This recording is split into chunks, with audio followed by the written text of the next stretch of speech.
Olá, o Amigo Animal está começando e hoje a gente tem dois assuntos muito especiais para tratar com vocês. O primeiro é sobre a utilização da cannabis medicinal em tratamento nos animais. E o segundo, vocês vão conhecer uma veterinária que se especializou em aves, mais especificamente em resgate dos pombinhos tão discriminados na nossa sociedade. Vamos lá?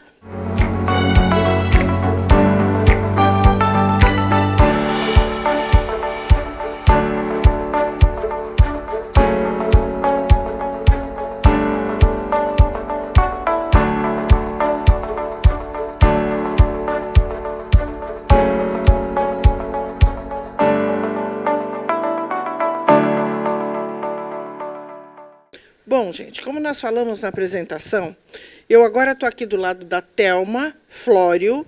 A Thelma é uma médica veterinária e ela vai explicar um pouquinho para vocês algumas das especialidades dela. E a principal, que é a razão dela estar aqui com a gente, explicar para vocês a cannabis medicinal, que hoje está uma polêmica tremenda, né, de utilização de cannabis nos humanos, principalmente pessoas que têm convulsão, e como ela está sendo utilizada nos animais e com muito sucesso. Thelma, obrigada. A gente se conhece há pouco tempo. Parabéns pelo teu trabalho. O pouco que você me falou de você é bem impressionante. E eu queria que você se apresentasse, que você me falasse um pouquinho da tua história de vida profissional. Obrigada, Leila. É um prazer estar aqui na Viva Bicho, referência assim, em associação, em sucesso no tratamento e qualidade do bem-estar dos animais. É uma honra mesmo estar aqui entre vocês e contar um pouquinho da minha trajetória na veterinária. São 20 anos de clínica médica, passei por diversos hospitais, clínicas, me especializei em cardiologia, intensivismo. Fiz também fitoterapia veterinária e, atualmente, uma especialização em cannabis medicinal, onde eu tive uma curiosidade imensa de aprofundar esse conhecimento para tratar os animais e ingressei também no mestrado para aprofundar mais essa experiência e ter mais, né, informações sobre essa terapia que tem revolucionado a atualidade. Então, esse mestrado ele é baseado num consenso entre os especialistas que já utilizam o tratamento da terapia de cannabis nos animais, e ele envolve diretrizes, né? A gente quer promover um uso racional entre os animais para que ajude também o processo regulatório da nossa, né, especialidade médica, que é a veterinária. A gente quer começar perguntando para você, Thelma, para as pessoas que são leigas como eu na utilização do cannabis medicinal, para que serve? Em que situação uma pessoa que tem um animalzinho que está muito doente, em que situação é recomendada a cannabis medicinal?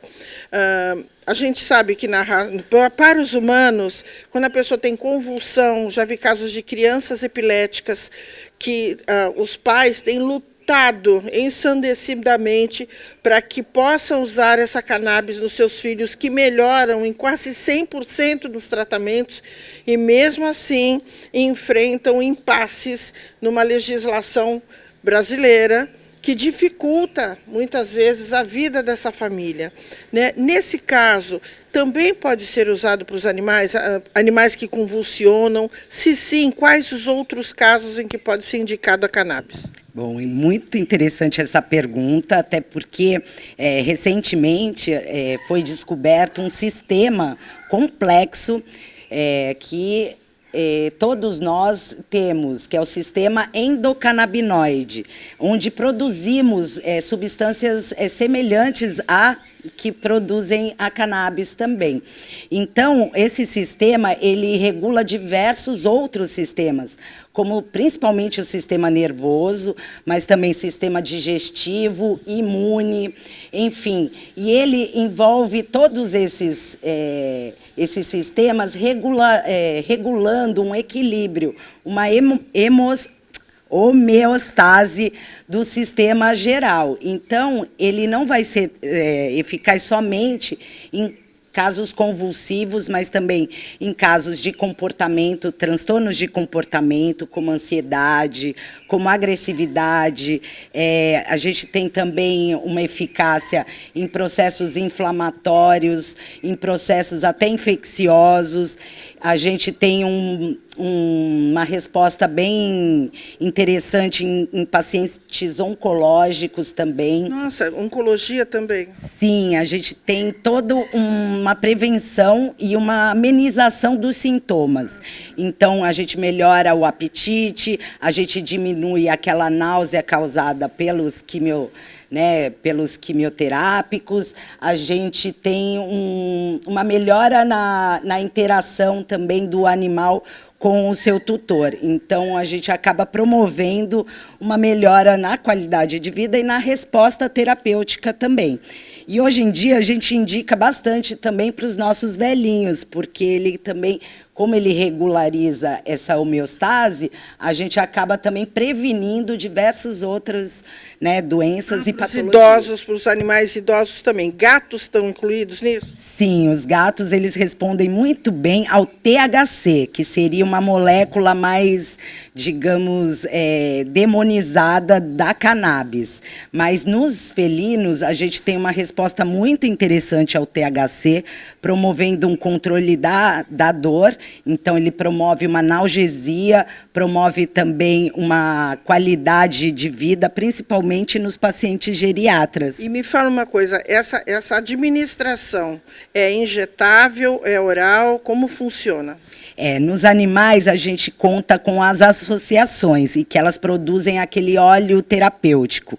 Então, é um óleo que é semelhante ao azeite. Então, você pode pingar direto na alimentação ou direto nas mucosas, que ele vai aproveitar também de maneira semelhante a nós. Como é que está a legislação no Brasil? Um veterinário, ele pode, como você, que tem o conhecimento, não uma aventura, que tenha o conhecimento disso, ele tem essa facilidade de prescrever essa, vamos chamar de medicação, e esse paciente, o tutor, tem facilidade de encontrar? Infelizmente, o Brasil ainda sofre bastante restrição, principalmente a veterinária, onde não temos nenhum respaldo jurídico ou regulamentar. Então, a gente não tem o Conselho Federal de Medicina Veterinária dando um respaldo aos veterinários para poder indicar ou mesmo promover essa terapia. O que eles dizem? São contra? Eles falam para a gente buscar uma assessoria jurídica, para a gente ter um respaldo jurídico para que a gente não corra risco de ser depois... processado porque usou cannabis. Exato. Na verdade, isso aconteceu com a leishmaniose. Quando começou a história de leishmaniose, eu vivi muito isso, enquanto coordenadora de um órgão público aqui de Santos, porque existia uma indicação de eutanásia. E a gente decidiu que não ia eutanasiar e que nós iríamos fazer o tratamento. Só que a medicação ainda não tinha chegado. A gente teve que buscar apoio jurídico também, porque nós recebemos visitas do governo do estado ameaçando os nossos veterinários. E aí a gente, com apoio jurídico, a gente se respaldou. Em momento nenhum tivemos medo e deixamos de atender os animais por conta de pessoas que se recusam a evoluir.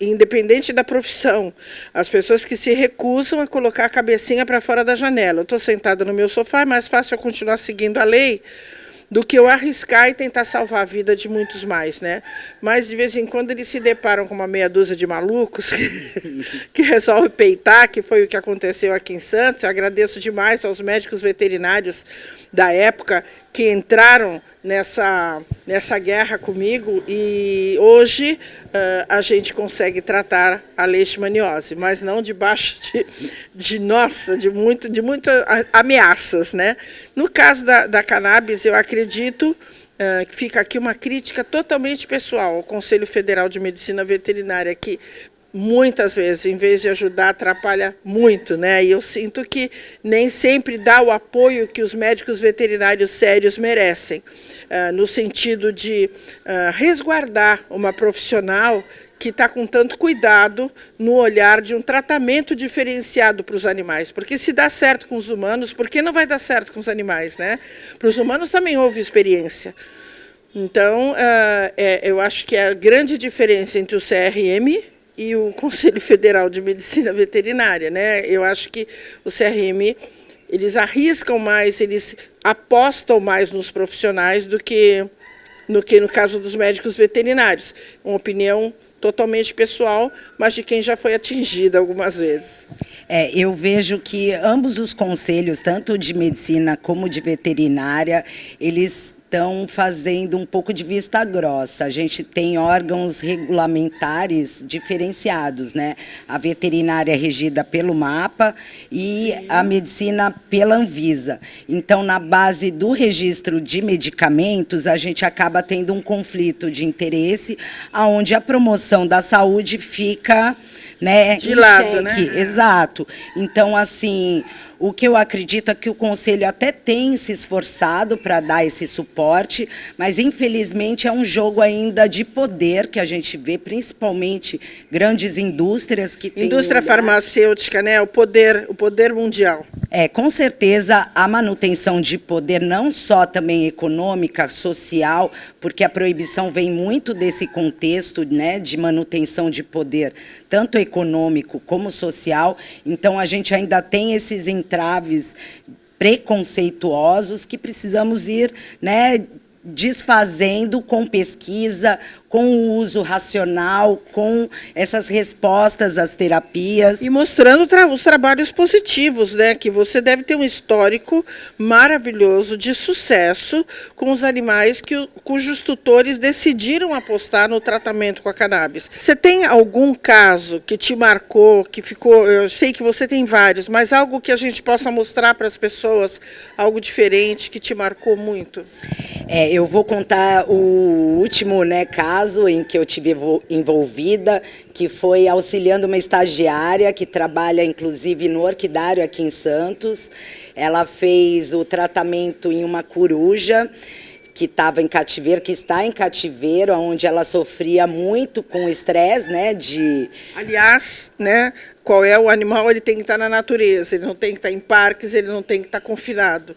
Então, a gente deixando claro que a gente não concorda com isso, mas já que existem, então vamos tratar com dignidade. Exato, e como a gente tinha conversado antes, a cannabis ela tem um resultado muito importante em transtornos comportamentais, principalmente de fundo emocional.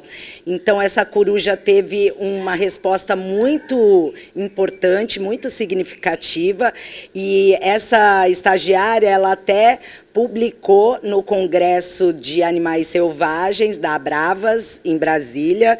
Então, ela apresentou esse relato de caso no Congresso, temos, então, essa publicação, e ela abre portas para que outros animais sejam beneficiados com esse tipo de tratamento. Você falou bem, principalmente os animais confinados, fora do seu habitat, em parques, né, para diversão do ser humano, eles têm todas as suas necessidades emocionais extirpadas na hora em que eles vão para o cativeiro, né? E isso provoca muita ansiedade, isso provoca angústia. Sim, eles sentem tudo isso.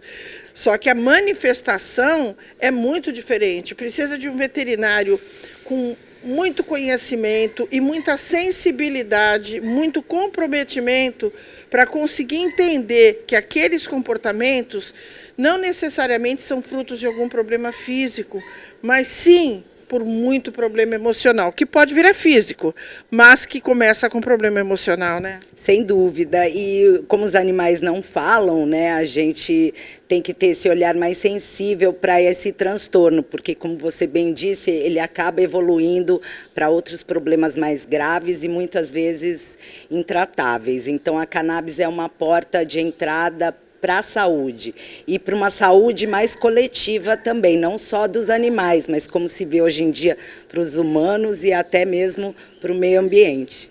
Eu acredito que muitas pessoas que estejam nos assistindo queiram mais informação, queiram saber, será que o meu cachorro é um caso desse? Será que o meu gato? Nossa, como é que eu faço? Me deixa um contato onde as pessoas podem entrar em contato com você, para que não só elas, a gente também possa tirar dúvidas com você, tá bom? Maravilha. Pode falar. Obrigada, Leila. Eu atualmente eu tenho 2 trabalhos, né, de estudos clínicos, um pelo mestrado da Unifesp, que é um consenso, e o outro é uma base de dados, onde a gente está alojado na cãonábico.com. É uma plataforma de pesquisa clínica, onde a gente pretende levar o acolhimento para os tutores de animais que querem saber mais informações. A gente quer promover os resultados dessas pesquisas e também fazer com que profissionais de saúde tenham um espaço para divulgar os seus trabalhos e para promover uma ciência mais natural e humanizada também. Então, quando o tutor de um animal que quer entrar em contato com você, é só através desse contato. Pode repetir? É www.cãonábico.com. A gente www.cãonábico.com, é isso? Isso, e pelo Instagram também, cãonábico, @cãonábico no Instagram. Isso. Legal, obrigada, imagina. Parabéns, assim, maravilhoso saber que existem profissionais como você, interessadas no bem-estar emocional também dos animais. Parabéns, viu, Thelma?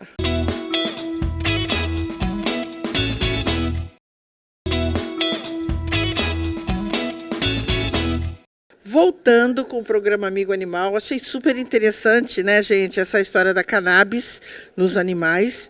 E agora, um outro assunto muito interessante e triste. Eu estou do lado da médica veterinária Diana, que se especializou em aves e optou por cuidar das aves que sofrem mais maus tratos nesse planeta, que são os nossos pombos, né?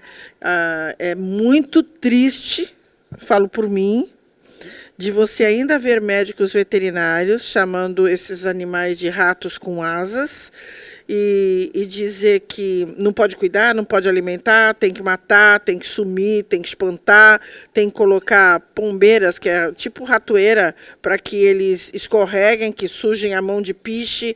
São as maiores atrocidades que a sociedade acaba levando como normal, né? Aí eu encontrei a Diana, uma médica veterinária que tem história para contar sobre essas aves. E a gente trouxe algumas, como, por exemplo, essas 2 bebês, que eu queria que você começasse se apresentando e contasse um pouco da historinha delas. Muito prazer e obrigada pela oportunidade de desmistificar o pombo, né? A gente mudar um pouco essa história. Esse aqui são Eric e Erin, né? Por votação ganhou esse nome. A história deles é bem legal, já é um pouco uma evolução, né? Eles estavam numa obra, estavam no meio de uma construção e acionaram a gente falando que queriam salvar os bebês. Ai, que legal. E que se a gente poderia ajudar. Eles estavam no meio e eles tinham prazo, inclusive eles estavam já com o papinho vazio porque os pais estavam estressados ali com todo o barulho e tal, e a gente trouxe os bebês, demorou horas, eles pararam tudo, então foi incrível, assim, foi uma história bem bacana. E a gente está de mamãe agora, né? E depois a gente pretende soltar esses pombinhos. Tá, você trouxe outros, trouxe outro aqui, viu, gente?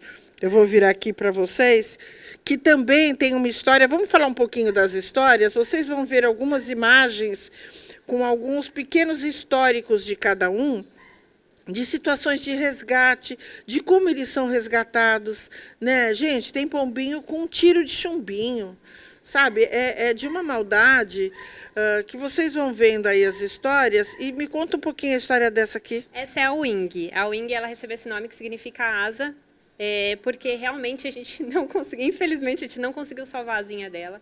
Já tinha uma fratura bem antiga e estava exposta, então não teve jeito, ela perdeu a asinha. E esse tipo de pombinho a gente não consegue soltar, por razões óbvias, né? Ela não vai mais voar. Só que o que acontece? O pombo, ele é doméstico, ele é uma ave doméstica. Então, você pode ter em casa, você pode ter um pombinho pet. E é isso que a gente faz. A gente, quando pode, a gente solta. E quando não pode, a gente fala, gente, tem um pombinho pet aqui. E eles são ótimos, eles são super apegados. Olha isso. Eles não têm medo da gente, porque eles foram domesticados, né? Eles não têm medo da gente, eles são super leais. Eu falo que o pombo é o doguinho de asas. Vamos desmistificar, começar desmistificando. Eu tá me vindo na cabeça assim, algumas frases que eu escuto que eu não sei rebater, eu fico xingando por dentro, mas eu não sei rebater por falta de conhecimento. Por exemplo, esses animais vêm cheios de piolho e passa para a gente. Gente, meus filhos hoje são casados, eu sou avó. Os meus filhos, quando eram crianças, eu estudava numa escola legal e pegaram piolho e não foi de pombo, foi de gente. Exatamente, olha, piolho, acho que todo mundo já pegou nessa vida, não entendo, é descabido, não faz sentido ter medo de piolho, né?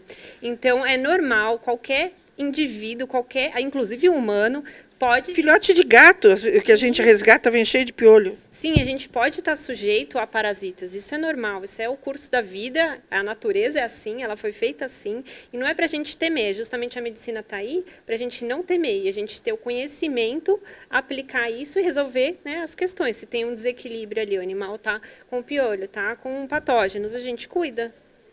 Que não tem nada de pegou no animal, já está com piolho. Não existe isso. Não existe. E também não são todos que têm. Né? Exatamente, não são todos que têm. Não existe isso, senão a gente não teria aves de estimação. Pessoal com calopsita, como é que ia fazer? Então, acontece, sim, galinha. Então, gente, galinha tem muito piolho. Tanto que do interior a gente falava piolho de galinha, né? Então, assim, e a gente tá todo mundo vivo aí, tá todo mundo de boas, ninguém morreu por causa de piolho. E vamos voltar nessas duas meninas. Elas estão saudáveis. Isso aqui que está sem pelinho é porque são bebês. É isso? Ai, é porque você é um bebê? Você sente cosquinha aqui? É isso? Morde de novo, vai. Tadinha. Elas têm que idade, mais ou menos? Deve ter aproximadamente 20 dias. Não acredito. Desse tamanho já, bebezinho. Um mês eles já estão no tamanho adulto. Nossa, que legal. É bem rápido. Eu achei que elas já eram adolescentes. Quer dizer, não sabem nada da vida, nada. Olha, totalmente carequinhas. Dá licença, deixa a tia ver. Totalmente carequinha, né? Você já fez cocô no colo da tia Diana? E aí, você me trouxe mais essas duas meninas, ou casal, não sei. Isso, a gente descobriu que é um casal. E eles foram criados por uma pessoa que também achou os bebezinhos e cuidou. E o que acontece? Por que a gente não quer soltar esses pombinhos? Porque eles são brancos, né? Então, a gente tem a questão adaptativa, né, do pombo, ele ser cinza, ele se disfarça na cidade. E esses pombinhos brancos, eles vêm do pombinho da paz que o pessoal solta, sabe? Chega no final do ano, o pessoal joga o pombinho. Cheio de fogo junto. Isso, e aí muitos acabam morrendo, outros a gente consegue resgatar, trazem pra gente, porque, imagina, um animal foi criado numa gaiola a vida inteira, aí chega um belo dia, alguém fala assim, vai, né? Ele não tem ideia de onde ele está, o que ele está fazendo. Então, um ou outro consegue sobreviver e acaba criando essa cor mais híbrida. Só que como eles são muito clarinhos, a gente tem que prezar pela vida deles. Mas eu não entendi ainda. Você não solta os brancos porque você acha que eles podem ser capturados? Predados por gavião. Não, por causa da cor, que chama atenção. Tem disfarce, né? Diferente desses aqui, que eles são da cor da cidade, né? E é por isso uma das razões que eles conseguiram se adaptar, embora o ser humano tenha abandonado literalmente eles se adaptaram, né? Então esse negócio de praga é super errado, é muito feio falar praga, né? Porque isso joga a culpa para o animal, sendo que quem soltou os pombos foi o humano, né? Fala um pouquinho da gripe aviária em relação aos pombos. Não tem nada a ver a gripe aviária com o pombo? Não. O ciclo da gripe aviária, da H5N1, é bom ser específico, porque a gripe aviária tem vários, né? Vários tipos diferentes. A que está circulante no momento, ele está totalmente em aves migratórias e acabou passando um pouco para aves silvestres. Mas existe um estudo específico do H5N1 em pombos que foi feito pela Sociedade Americana de Patologia Aviária, então não é qualquer pessoa que falou... Não é uma pessoa ali Não, foi publicado pela revista, né? E eles inocularam no pombo e ele não desenvolve. Então, assim, ele está sendo injustiçado, mesmo tendo estudos comprovando o contrário, né? Então, em outros países, a gente já está tendo esse tipo de anúncio, de aviso, para não se preocupar com o pardal, com o pombo, com o corvo, e aqui está esse alarde para, né, não encostar em nenhuma ave. Total falta de informação, Exatamente. né? E total falta de interesse em ter informação, em se aprofundar. E o caso da UP? A UP, você mandou para a gente uma foto de que foi uma pombinha que estava esquelética, não estava conseguindo comer, era bebê. Exatamente, ela foi achada, até tem a foto, né, do lado de um poste, assim, sozinha. A gente não sabe o que aconteceu com os pais, né? Felizmente foi uma pessoa que conhecia uma voluntária nossa e falou, olha, tem um pombinho aqui, mandou aquela foto. E aí ela foi lá, ela saiu do trabalho dela, pegou, falou, não, vou te levar aí. E a hora que a gente pegou, nossa, ela estava assim, osso. Eu falei, gente, não vou conseguir. 130 gramas ela pesava.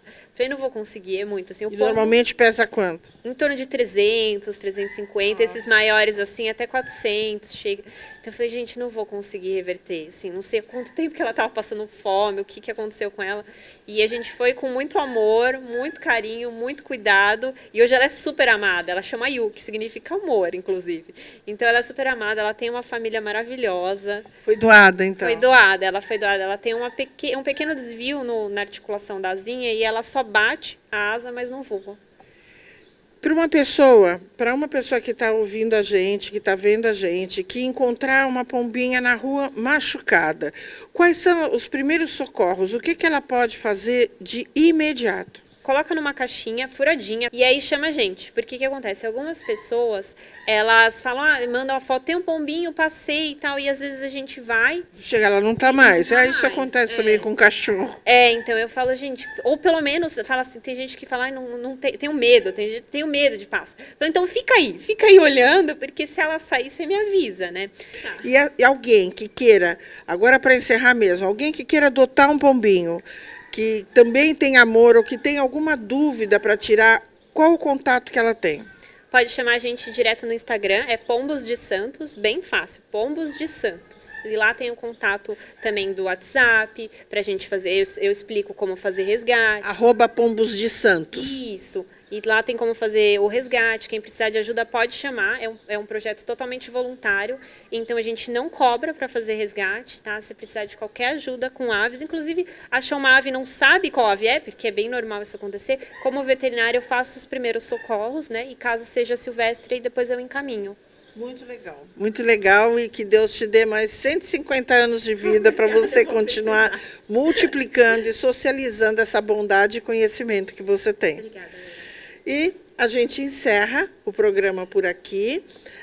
Muito feliz por ter a oportunidade de mostrar para vocês essas coisinhas de Deus aqui maravilhosas, nada inferiores ao ser humano, né? Pelo menos mais indefesos, eu diria. E aí a gente tem a obrigação de ajudar, tá bom? Um bom fim de semana, um bom domingo e fiquem com Deus.